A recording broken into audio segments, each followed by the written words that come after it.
Goeiemôre aan almal hier vanmôre. Baie dankie dat julle gekom het. Ek glo daar in die hemel is ook vreugde wanneer die Here so na ons kyk en vir elkeen wat hier is. En wat nie net gekom het uit pligpleging om hier te wees nie, maar gekom het om in die Almagtige se teenwoordigheid te kan wees. As ons om ons kyk en waar ons ry, dan sien ons hoe mooi is dit. Dis groen. Dis lewe. En waar kry ons geestelike lewe? Wanneer ons as gelowiges saam is, dan is daar lewe. Dan mag daar nie doodsheid wees nie. Dan moet daar by ons die begeerte wees om te kom aanbid, om dankie te kom sê en vir die Here te vra om vir ons verder te lei. As ons ook so na die wêreldgebeure kyk, ook in hierdie land van ons die afgelope week ook, hoe mense optree teenoor mekaar in 'n vergadering, dan sien ons hoe ver het die mens weggedwaal van dit wat die Here God hier op aarde kom vestig het. Daar is nie meer daardie liefde vir mekaar nie. En daarom kry ons die liefde wanneer ons so saam is met hom en saam met hom kan gesels en kan hoor wat hy vir ons wil sê. Mag die Heilige Gees dan met ons wees vanmôre wanneer die Here God 'n boodskap vir ons het. Kom ons begin dan hierdie erediens vanoggend en dan sing ons daai pragtige loflied 215. 215 sing ons die eerste, die derde en dan ook die 5de versie hartlik saam. Dis 'n pragtige loflied tot eer van die Here. Besing die lof van Jesus saam. Ook engele bring hom eer. Juig hemel, aarde roem sy naam. Dien hom, volg hom, loof hom, want Christus is die Heer. 135 lied 215.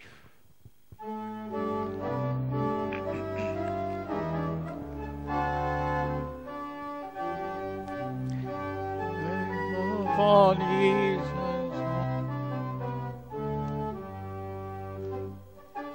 Sing die lof van Jesus saam, ook engele bring hom eer.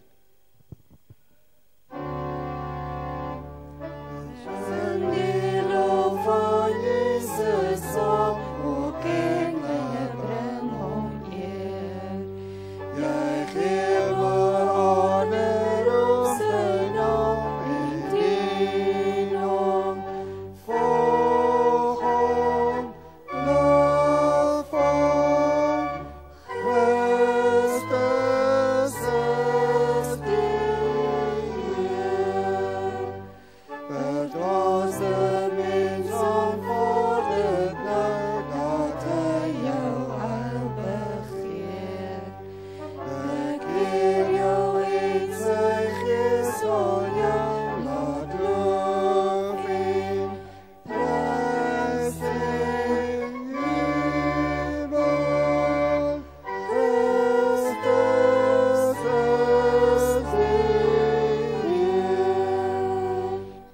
Hy wat as die oorwinnaar staan, kom op die wolke weer. Hef al wat lief jou loflied aan en dien hom, volg hom, loof hom. Christus is die Heer.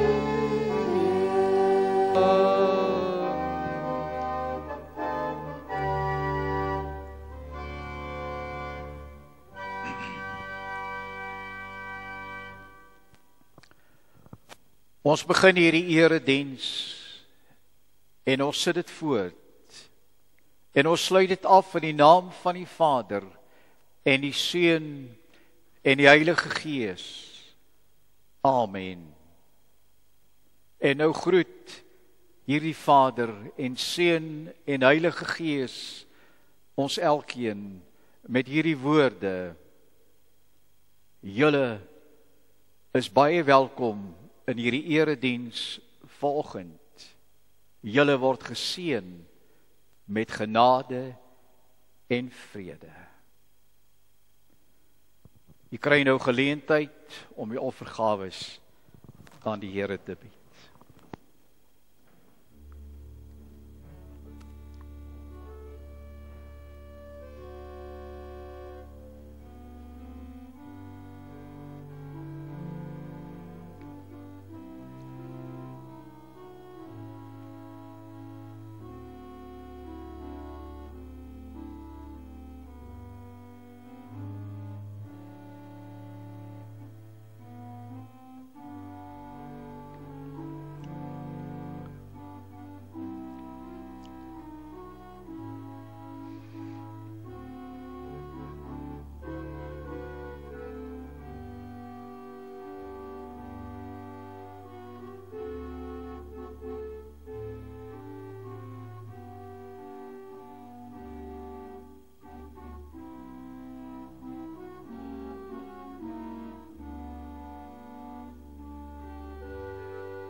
Aan julle luste baie dankie vir hierdie pragtige tussenspel om vir ons in die regte stemming te bring. Ook julle daar by huisver gesig, ook aan julle 'n woordjie van welkom, dat julle ingeskakel is en mag julle ook daar ondervind, daar waar julle in 'n klein groepie is, ook die Here se wonderlike teenwoordigheid. Kom ons bid saam. Ons dierbare Here, ons hemelse Vader, ons Verlosser in Jesus Christus. Hoe heerlik is dit nou om voor U te buig in aanbidding, met lofgesang, met 'n danklied, met die nodige eerbied en ontzag. Hier is ons, Here, klein ou mensies, nietig, gering. Ja, eintlik is ons niks nie. Maar in U oog is ons iets. Is ons mensies.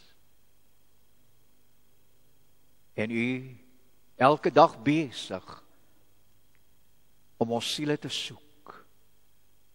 Om ons harte vir U te wen. Om ons pad voorspoedig te maak tot die einde toe. Voorspoedig ja, in U teenwoordigheid. En nie voorspoedig op die weë van hierdie wêreld nie. Ja, ons staan skuldig voor U, want ons struikel, ons dwaal af, ons luister na die verkeerde stemme,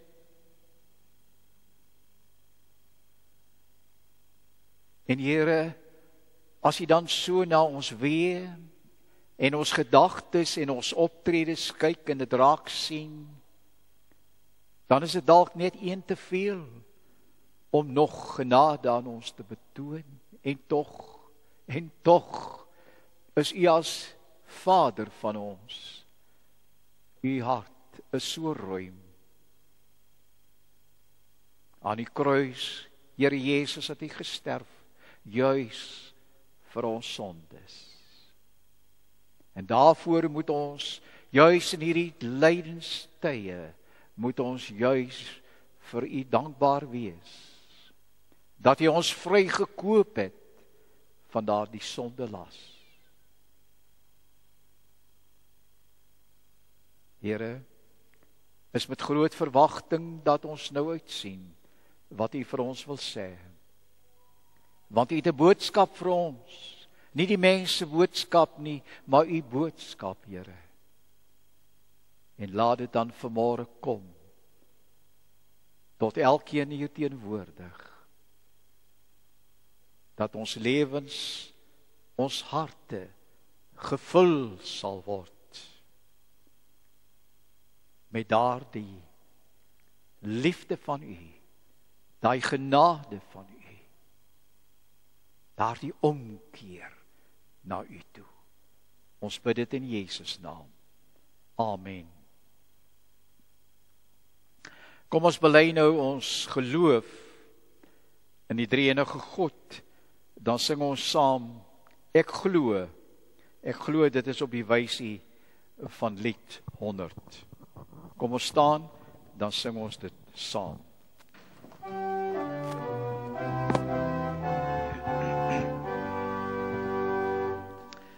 Ek glo in God die Vader, Heer, hy het ons geskep, hy sin beheer, hy sorg voorsien, hy is majesteit, hy sal beskik in ewigheid. Ek glo in Jesus Christus, Heer, hy het gekom, ook om my weer. Hy leef en leer, hy ly en sterf. Hy het my gered van doodsverderf. Ek glo God sien en opgestaan, sy graf is leeg, hy het weggegaan. Toe gee hy my sy woord en gees, nou sal ek nie die toekoms vrees. Ek glo die Heilige Gees is Heer, vanuit die woord wil hy my leer. Hy maak die kerk ook heilig een, van dag tot dag wil hy my seën. O ja, ek glo die enige God, die is beskikker van my lot. Daarom het ek my voor U neer, ek wy my alles aan U.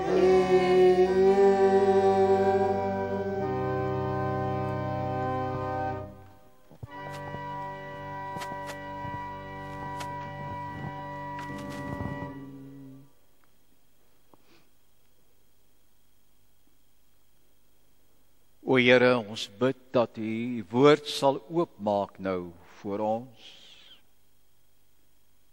Daai kosbare woord, die ware woord, die suiwere woord. En dat ons sal luister wat U vir ons wil sê. Amen. Ons skriflesing volgend, maak oop die Bybels. Dis 2 gedeeltes in die Ou Testament, ons eerste gedeelte, en dan in die Nuwe Testament, ons tweede gedeelte. Genesis hoofstuk 2. Genesis hoofstuk 2. Ons lees uit hierdie gedeelte enkele versies. Vanaf vers 7. Die Here God het toe die mens gevorm uit stof van die aarde en lewensasem in sy neus geblaas, sodat die mens 'n lewende wese geword het. Die Here God het toe 'n tuin in Eden in die ooste aangelê en die mens wat hy gevorm het, daar laat woon. Ek gaan 'n paar gedagtes terwyl ons met die skriflesing besig is, uitlig wat jy moet onthou wanneer ons by die boodskap kom. Nou die eerste een hier is hierso, 'n tuin in Eden aangelê en die mens daar laat woon. En hoe daai tuin gelyk, luister nou mooi, die Here God het allerlei bome mooi om na te kyk, lekker om van te eet die vrug, uit die grond laat uitspruit. Ook die boom van die lewe in die middel van die tuin, en die boom van alle kennis. En nou lees ons vanaf vers 16. Die Here God het die mens beveel, van al die bome in die tuin mag jy eet soos jy wil, maar van die boom van alle kennis mag jy nie eet nie, die dag as jy daarvan eet, sterf jy. Nou verse 16 en 17 wat ons so pas gelees het 'n spesifieke naam. Hierdie twee versies is die eerste gebod wat God vir die mens gegee het. En ons noem dit die proefgebod. Onthou dit, die proefgebod staan in Genesis 2 verse 16 en 17. Want hier, in hierdie tuin van Eden, is die eerste mense deur God op die proef gestel. Of hulle na sy wil gaan luister, volgens sy wil gaan leef, en of hulle liewer hulle aandag en hulle tyd sal bestee aan die kwaad, aan die sonde, aan die verkeerde dinge. En wat het hulle gedoen? Hulle het hierdie gebod oortree. En wat was die resultaat by implikasie dat die hele mensdom tot vandag toe daarby betrek is om in sonde te leef en die sonde liewer te hê as vir God almagtig. Kom ons lees nou uit Markus in die Nuwe Testament, uit Markus hoofstuk 14. Markus hoofstuk 14.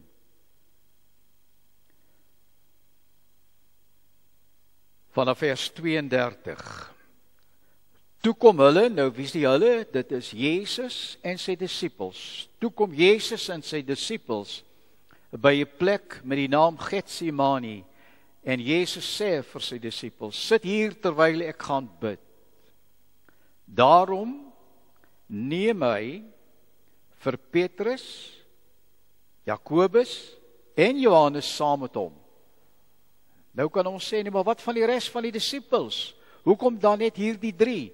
Hoekom dan net Petrus, Jakobus en Johannes? Nou hulle was die binnekring van die disippels. Ons kan sê die dagbestuur. Die mense wat moes aandag gee aan dag tot dag se bedrywighede. Hy neem hulle toe, saam met hom. Hy het ontsteld en beangs geword. En vir hulle gesê, ek voel doodsbenoud, bly hier en waak saam met my. Hy het toe eentjie daar vandaan op die grond gaan kniel en gebid dat as dit moontlik is, die uur van lyding nie vir hom sou aanbreek nie. Hy het gesê, Abba, Vader. Nou Abba is 'n Arameese woord. Aramees is in daardie tyd van Jesus se geboorte en sy opvoeding en sy omwandeling hier op aarde gebruik. Dit was eintlik, sou ons kan sê, sy moedertaal. Abba, Vader, alles is vir u moontlik. Neem hierdie lydensbeker van my af weg. Hou nou hierdie woordjie lydensbeker in gedagte. Ons sal later daaroor praat. Want weet jy wat? Die Here God sit ook in ons hand elke dag 'n lydensbeker. Hoekom? Om van ons beter mense te maak. Neem dit weg van my, bid Jesus. Moet nogtans nie doen wat ek wil nie, maar u wil. En dan vanaf vers 41. Toe hy die derde keer terugkom, sê hy vir sy disippels, slaap en rus julle nou nog? Dit is genoeg. Die tyd het gekom, die seun van die mens word in die hande van die sondaars oorgegee. Staan op, kom ons loop. Kyk, die man wat my verraai, hy is hier. Hy is hier. Op daai oomblik, terwyl Jesus nog praat, kom Judas, wat een van die 12 was, daaraan saam met 'n klomp mense met swaarde en stokke. Hulle is deur die priesterhoofde en die skrifgeleerdes en die familiehoofde gestuur. Die verraaier het met die mense 'n teken afgespreek. Hy het gesê, die een wat ek sal soen, dit is hy. Gryp hom, vat hom weg, moenie dat hy ontsnap nie. Nou weet jy, ek weet nie hoeveel van julle het julle Bybels oop voor julle vanmôre nie. Julle moet tog julle Bybels saambring. Vergeet van hierdie ou storieetjie wat julle moet aflees. Bring julle Bybels saam, want hier is nou 'n belangrike iets. In hierdie versie 44. Die een wat ek sal soen, dit is hy. Gryp hom, vat hom weg. Moenie dat hy ontsnap nie. Nou hierdie woorde hy en hom staan hier geskrywe in die Bybel met klein lettertjies. Ons is ons gewoon daarvan, dat as ons van God die Vader en van Jesus praat, dan word die hy en die hom met hoofletters geskryf. Maar hier staan dit dan in nou klein lettertjies. Nou kan ons afvra, nou hoekom dan? Dit is hoe Judas oor Jesus gevoel het. Hy het hom verklein neer na nommer toe, kan ons sê. Na niks toe nie. Daarom die klein lettertjies. Vers 45, toe hy dan daar kom, het hy reguit na Jesus toe gegaan en gesê, Rabbi, en hom met 'n soen gegroet. Die ander het vir hom gegryp en hom vir Jesus gevange geneem. Tot sover die skriflesing. Kom ons sing nog 'n lied, voordat ons nou by die boodskap uitkom, lied 393, verse 1 en 2, die bekende middelpunt van ons verlange. U bring rus in ons gemoed, Jesus, met ons dankgesange loof ons steeds u liefde goed. Verse 1 en 2 van lied 393.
Daar is 2 tuine Dit is die tema van vanoggend se boodskap.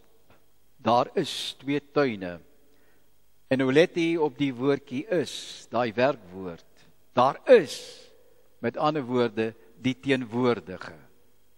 Daar is vandag ook nog 2 tuine. Net soos die 2 tuine wat in die Bybel beskryf word. Daar was 2 weke wat in die Bybel beskryf word, waarvan ons lees van God se geskiedenis met die mens. So is daar ook, was daar ook en is daar tot vandag toe nog 2 tuine waarvan die Bybel melding maak. En as jy nou mooi geluister het en die skriflesing gevolg het in julle Bybels, dan sou julle agterkom watter 2 tuine dit was. Die tuin in Eden en die tuin van Getsemane. Albei ewe belangrik, albei onlosmakend aan mekaar verbind. Die tuin in Eden net na die skepping, die tuin van Getsemane net voor Jesus se kruisdood. En albei hierdie 2 tuine is geskep deur God op die 3de skepingsdag. En in al 2 hierdie tuine het daar iets gebeur wat besliste gevolge vir die mens ingehou het van daai tyd, maar ook vir jou en my vandag nog inhou. Gevolge. Wat se gevolge? Gevolge hoe ons hier op aarde leef. Wat ons verhouding met God die Almagtige is. Hoe ons hom eer en hoe ons hom dien. Hoe ons volgens sy wil leef of nie volgens sy wil leef nie.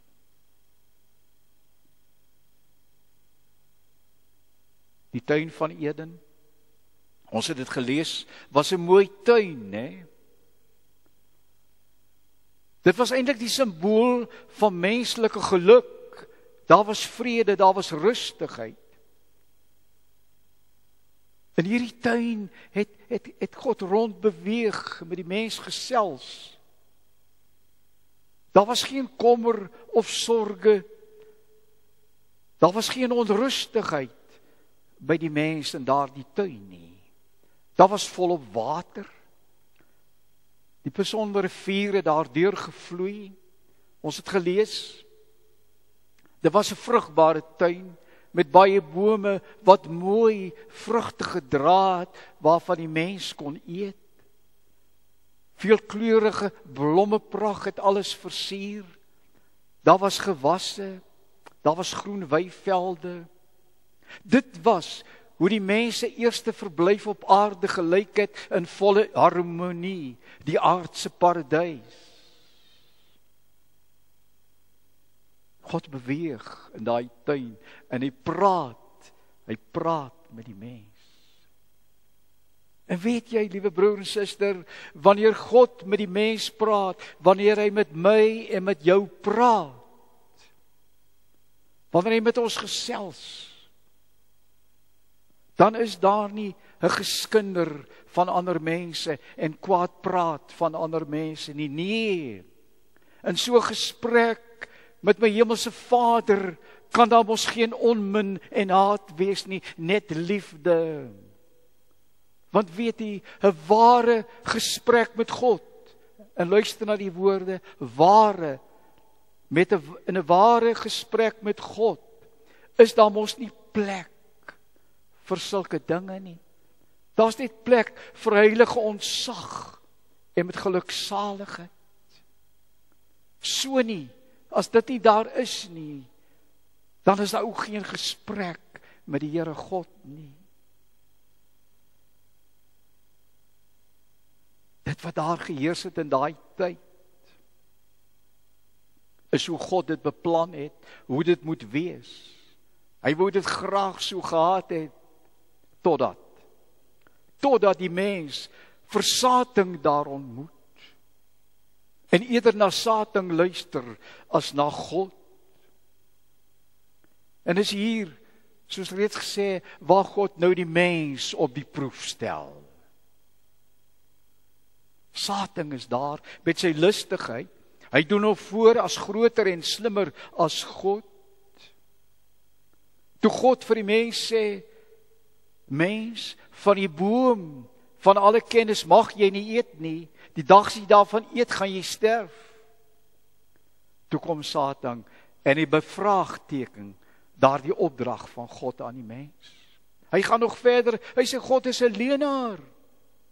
Hy sê vir die mens, dis nonsens hierdie, eet van die vrugte van daai boom, julle sal nie sterf nie.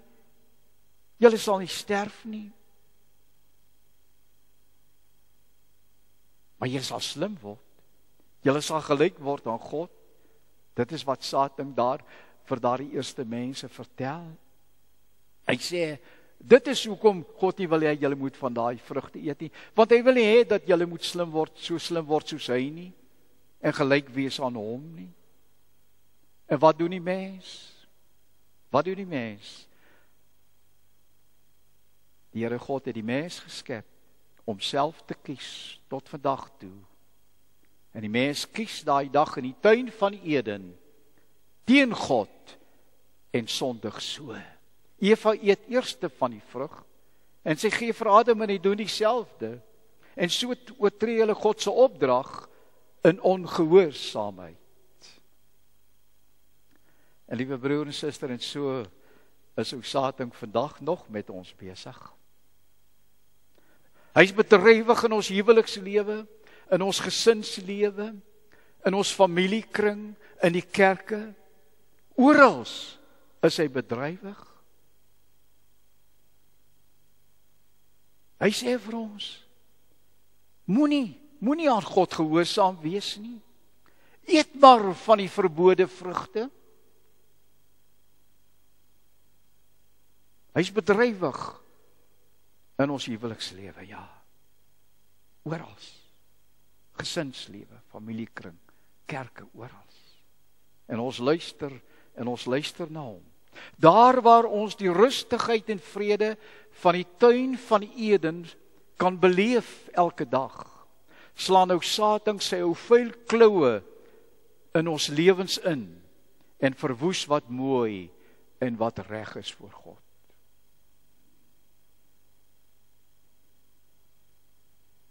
Wat doen hy alles? Wat doen hy in jou en in my lewe? Hy sê, man, hierdie Bybel, wat nou so voor jou oop lê, maak hom toe.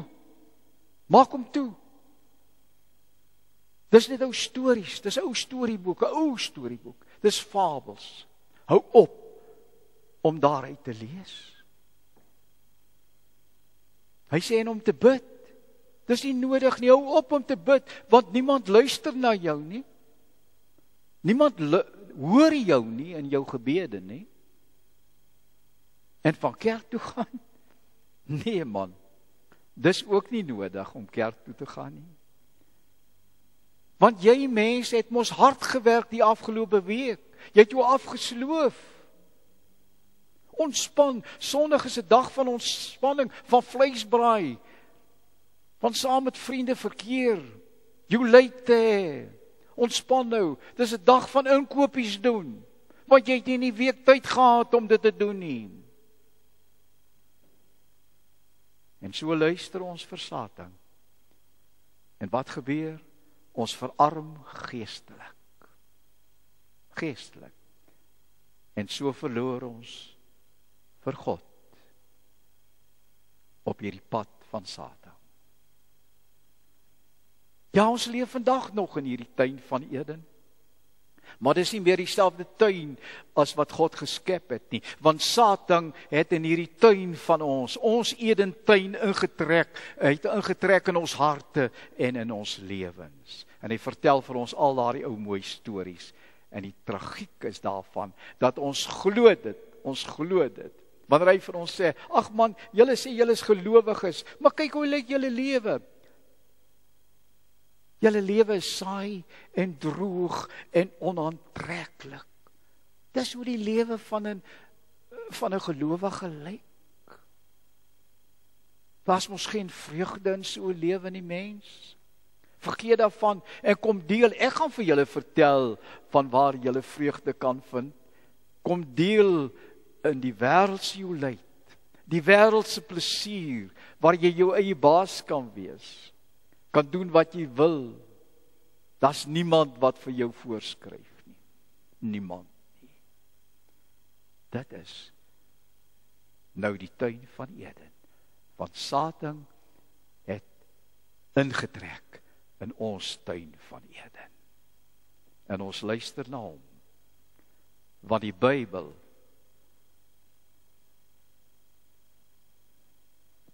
het in baie huise 'n toeboek geword.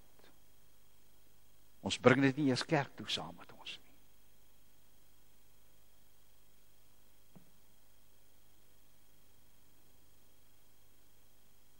Bid. Hoe bid ons? Hoe nader ons vir God in gebed? Kerk toe kom.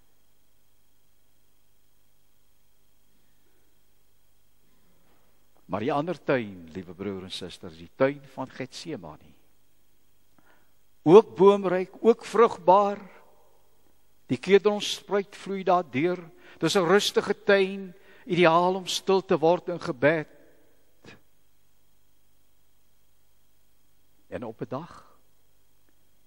'n dag word daar die stilte in die tuin van Eden van Getsemane verbreek. Want Satan het ook hier sy intrek geneem. Die tuin van Getsemane word daardie dag 'n tuin van worsteling, waar Jesus Christus met sy Vader worstel. Dit word 'n tuin van verraad, waar Judas hom verraai. Dit word 'n tuin van alleenheid, waar sy disippels wegvlug en vir Jesus daar agterlaat. Deur hierdie tuin het Jesus se bittere lydenspad na Golgotha gegaan. Hierdie tuin staan ook bekend as die tuin van 'n keuse. Jesus moes kies of hy die prys van sonde sou betaal of nie. Ja, soos reeds gesê, hier worstel hy met sy Vader. Dit is so intens dat sy sweet bloeddruppels uitpers. Hy's doodsbenoud. Die las van die mensdom se sonde is so geweldig groot en swaar dat Jesus wou versmoor. En Jesus kies. Jesus kies. Wat kies hy? Hy vra na die wil van sy Vader. Hy sê, Vader, neem hierdie lydensbeker van my af weg. Nogtans nie soos u wil nie. Soos ek wil nie, maar soos u wil. Wat kies ons? Want jy moet mooi verstaan, ons leef ook vandag in die tuin van Getsemane. Wat kies ons in hierdie tuin van ons? Kies ons vir Jesus? Of kies ons die wêreld? Maar ook in hierdie tuin moes Jesus 'n bittere teleurstelling beleef. Een van sy disippels verraai hom met 'n soen. Judas. Want Judas is aangegryp deur gehoorsaamheid aan Satan en nie aan gehoorsaamheid aan Jesus nie. Hy verraai daar vir Jesus.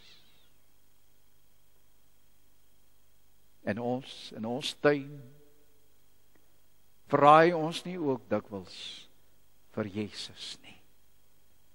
Deur ons optredes en ons woorde nie. Optredes en woorde wat vir Jesus seermaak.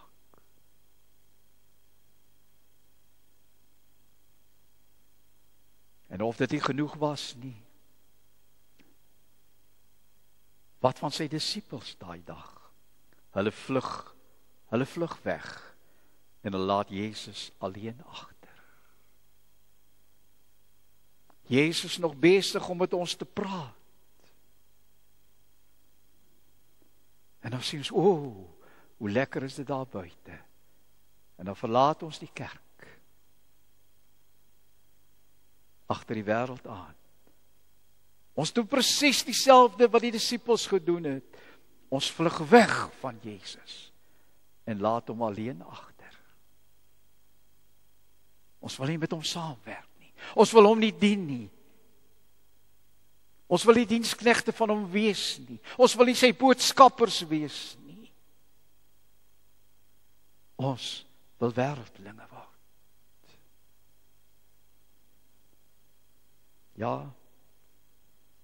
Ja, ons moet kies. Net soos Jesus moes kies in die tuin van Getsemane. Ons moet kies. Ons moet reg kies. Want in hierdie tuin is Jesus besig om vir ons te toets. Om vir ons op die proef te stel, net soos in die tuin van Eden. Maar in hierdie tuin van ons, van Getsemane, sal ons mense vind met 'n spesifieke doel. Wat se mense gaan ons daar vind? Weet jy wat? Ons gaan Judasse daar vind.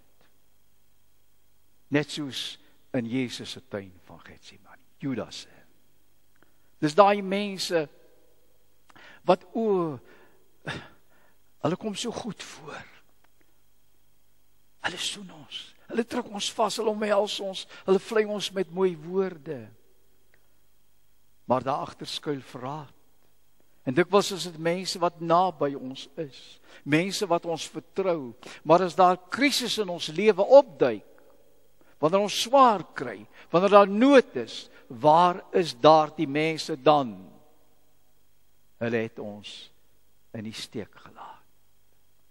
Maar soms, en dis die tragiek, liewe broers, as jy nou met die mooi hoor, soms is ek en jy die Judasse. Ja, ek en jy die Judasse. Agteraf beskinder ons ander mense en praat kwaad van hulle. Maar wanneer ons in hulle geselskap kom, vloei daar stroop oor ons lippe. Jy sien, ons loop met twee gesigte rond, met verskillende maskers wat ons op ons gesig plaas vir verskillende geleenthede. Maar daar is nie net Judasse in ons Getsemane tuin nie, daar sal ons ook die disippels vind. Net soos die disippels in die tyd van Jesus Christus. Disippels wat hulle voordoen, wat hulle nie is nie, en soms is hulle kerkmense, voorbeeldige mense, mense na wie ons opsien, wat vir ons verseker, man, deur dik en dun sal ek by jou staan, ek sal jou help en ondersteun, as dit met jou moeilik gaan. Neem my op my woord. En dan later het hulle maar net moeg geword om te help en te ondersteun. En dan is hulle weg. Dan is hulle weg. Net soos die disippels vir Jesus agtergelaat het. Ja, die mens van vandag doen presies dieselfde as daardie disippels. Maar verder, nou moet jy mooi luister, verder, God sit tot vandag toe 'n lydensbeker in ons hand om te drink. Soos wat Jesus in sy tuin van Getsemane daai dag 'n lydensbeker moes drink. Wat is alles in ons lydensbeker vandag? Droefheid, smart, rou, die ewige dood, swaar kry, nood, al daardie dinge is in daardie lydensbeker. Hoekom? Want Jesus is besig om vir ons op die proef te stel. Op die proef te stel. Dit is hoe Jesus elke vorm van hy ou lelike eie ek van ons, van selfbelang, daai hoogmoed, Daar waar ons nie omgee vir ons medemens nie, hulle eintlik vertrap. Besig om daai ou sonde uit ons te wil pers. Getsemane beteken oliepers. Oliepers. Olie word uit die olywe gepers, geforseer. En net so wil die Here Jesus vandag nog, hierdie ou lelike ek, hierdie lelike dinge van my, die ou sonde uit my pers, totdat net sy wil in my lewe sal oorbly. Weet jy wat? Getsemane is die plek waar die koringkorrel in die grond val. Daar sterf om te ontkiem en iets voort te bring. 'n nuwe lewe voort te bring. 'n lewe in Jesus Christus, die ewige lewe. Jy sien, in ons Getsemane tuin moet ons 'n keuse maak. Dit is vir God of teen God. Sy wil of my wil. My gewildheid by die wêreld of gehoorsaamheid aan God. God vra van ons 'n keuse. Jesus het gevra. Getsemane is die einde van een pad, maar die begin van 'n ander pad, liewe broer en suster. In Getsemane sterf jy aan jouself, die eie ek. En nadat jy daar afgesterf het van jou sondige wêreld, begin daar vir jou 'n nuwe lewe. Is dit nie wonderlik nie? Nadat ons afgesterf het van die sonde, van die ou wêreld, van die verkeerde dinge, begin daar 'n nuwe lewe. En daai nuwe lewe is gevestig in Jesus Christus, my verlosser aan die kruis op Golgotha. Hoor jy dit? 'n nuwe lewe. En dit dra vrugte. Vrugte wat by die bekering pas. Ek sluit. 2 tuine. 2 tuine, Eden en Getsemane. Geografies naby aan mekaar geleë, maar volgens die orde van die tyd, duisende jare uit mekaar. Wat het hierdie 2 tuine gemeen, kan ons vra? Weet jy wat? Hulle dra die droefste oomblikke met hulle saam. In die een tuin wou die mens God wees.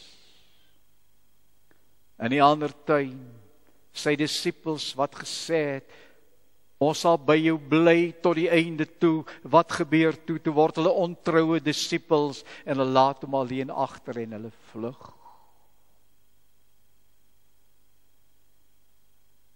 Die mens wil God wees. Vandag nog. Albei tuine is 'n plek van onheil. Satan vestig hom op 'n sluwyse in die vorm van 'n slang in Eden tuin. In Getsemane tuin vestig hy hom in 'n mens met die naam van Judas. Die verraad in die eerste tuin was deur middel van 'n boom.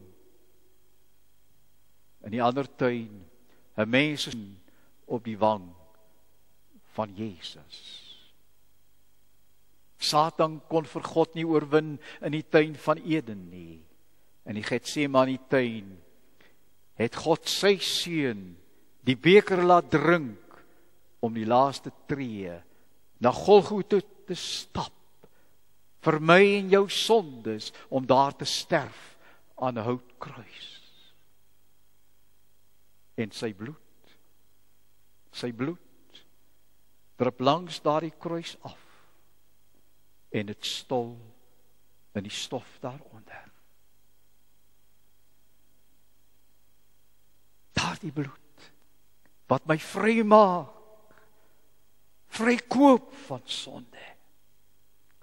In die tuin van Getsemane ontvang Jesus die rekening van my skuld. En wat doen hy daarmee?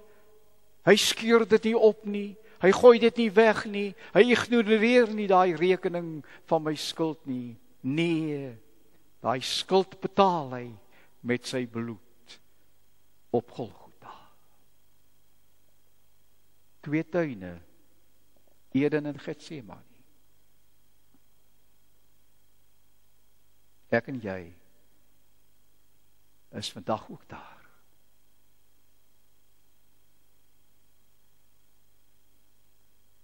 Vir Jesus of teen Jesus. Vir die wêreld, weg van Jesus. Of vir hom, op sy pad. Die tuin van Eden was vir die mens, vir die eerste mens, sy aardse paradys. Waar is ons paradys? Dit kom nog. Dit kom nog. En om dit te beerwe, moet ons volgens die wil van God hier op aarde leef. Amen. O Here, onse Here, baie dankie. Baie dankie dat U met ons gepraat het. Ja, ons moet weer eens beklemtoon, ons staan skuldig. Maar Here, dankie dat ons vanmôre opnuut weer kon hoor, U het ons vrygekoop met die kosbare bloed. Dankie Jesus, ons wil hier uitstap as nuwe mense, 'n nuwe lewe wat vrugte dra vir U koninkryk. Help ons daartoe, Here. Amen. En liewe broer en suster, omdat hy versating oorwin het, omdat hy vir ons vrygekoop het aan 'n kruis, omdat ons verlostes vanmôre is, kom ons sing dan ten besluite die pragtige oorwinningslied.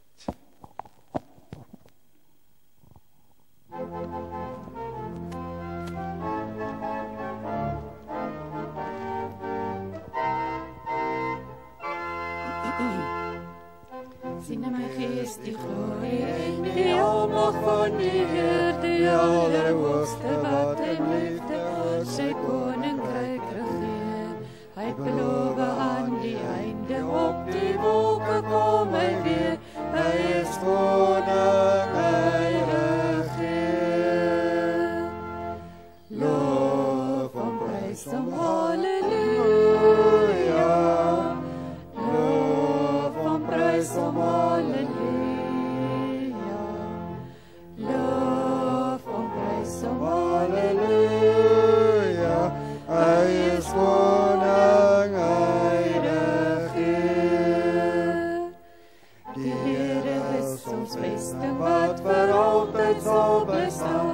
Hy beskerm elke mens wat in geloof na hom toe gaan. Hy is ons skuil, hy is ons wapen, hy die vyand reeds verslaan. Hy is die ons wat ewig staan. Loof hom, prys hom, halleluja. Loof hom, prys hom, halleluja. Loof hom, prys hom, halleluja. Hy is die rots wat ewig staan. Kom deel nou in ons loflied, hef jou hande op na bo, blaas versyne, slaan op tromme, en kom dans vir God se woord. Kom leef in die oorwinning van sy woord waarin ons glo, want sy woord sal ewig staan. Loof hom, prys hom, halleluja. Loof hom, prys hom, halleluja. Loof hom, prys hom, halleluja. Want sy woord sal ewig staan. Want sy woord sal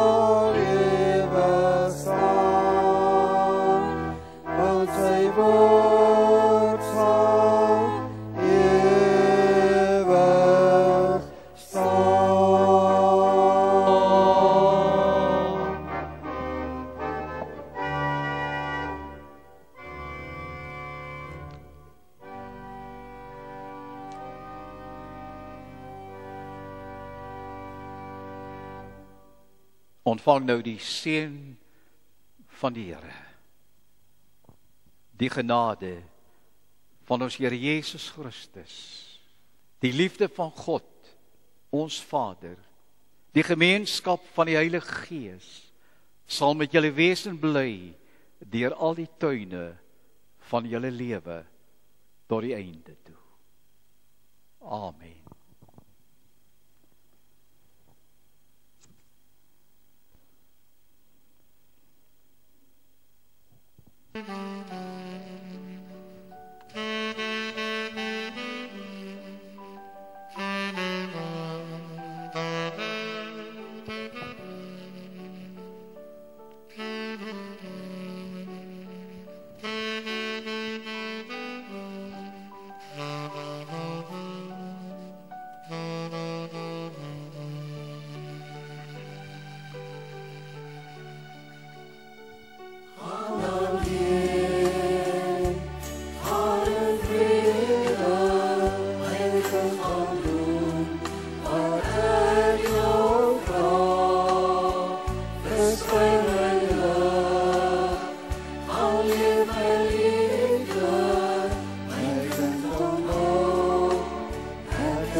All of you, all of me.